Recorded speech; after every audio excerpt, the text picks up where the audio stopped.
नमस्कार भक्तों, स्वागत है आपका। आज हम शीतला सप्तमी व्रत की कथा का श्रवण करेंगे। यह व्रत श्रावण महीने की शुक्ल पक्ष सप्तमी के रोज किया जाता है। इसमें बावली की 16 उपचारों द्वारा जल देवों की अर्चना करनी चाहिए।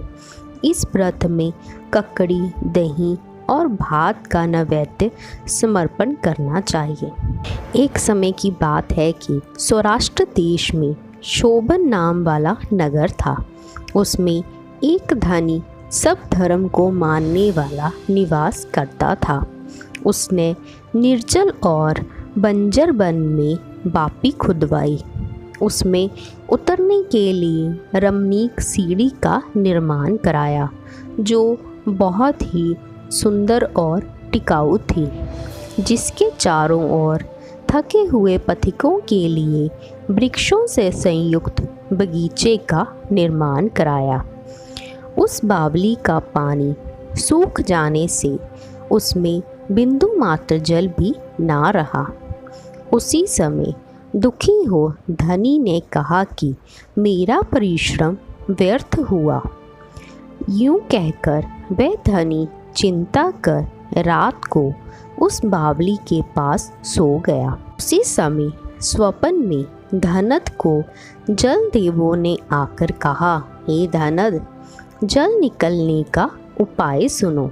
जल देवता ने कहा कि यदि तुम अपने पुत्र को हमें बलि दे दो तो ये बावली उसी क्षण जल से भर जाएगी।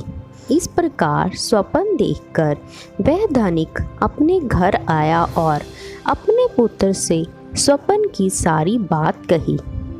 धनिक का पुत्र भी बड़ा धर्म तत्पर था। वह अपने बड़े पुत्र की बलि देने को तैयार हो गया, पर उसने अपने पिता से कहा कि मेरी स्त्री से ये बात गुप्त रखें, क्योंकि वह अभी गर्भवती है। जब वह अपने पिता के घर जाएगी तो हम अपने बड़े बालक की बलि निर्विघ्न दे देंगे।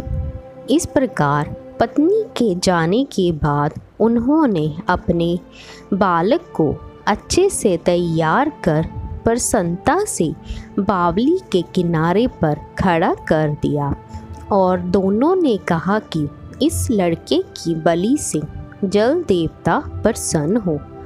पुत्र की बलि से उसी क्षण बावली जल से परिपूर्ण हो गई।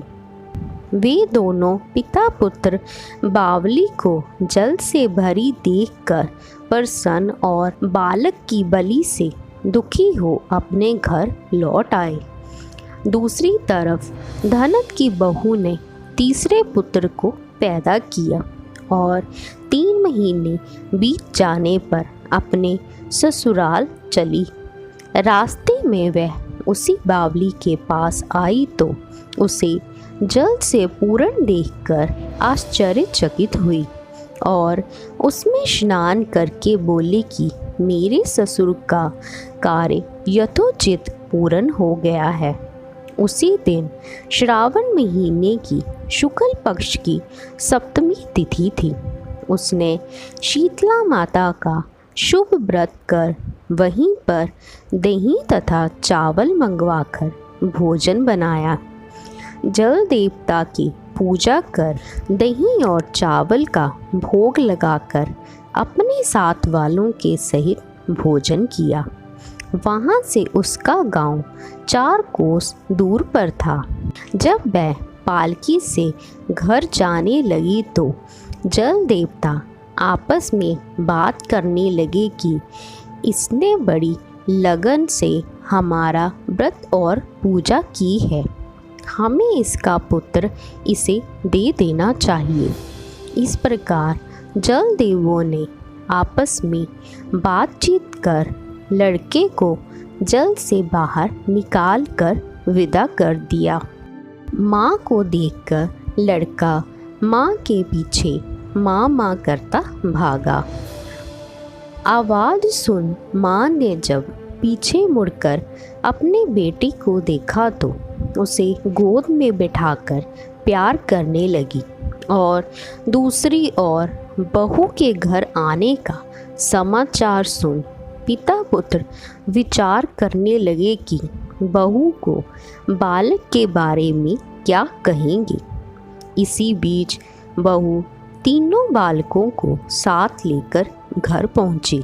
ससुर और पति बड़े बालक को देखकर परम आश्चर्यचकित और प्रसन्न हो पूछने लगे कि तुम किस व्रत को करती हो, क्योंकि इस बड़े बालक को मरे हुए 2 महीने बीत गए हैं, परंतु तुम फिर किस पुण्य के प्रभाव से इसे वापस ले आई हो, और बाबली भी जल से परिपूर्ण है। तब पति और ससुर की बात सुन उसने कहा कि मैंने शीतला सप्तमी का व्रत किया है, उसी के पुण्य प्रभाव से यह हुआ है।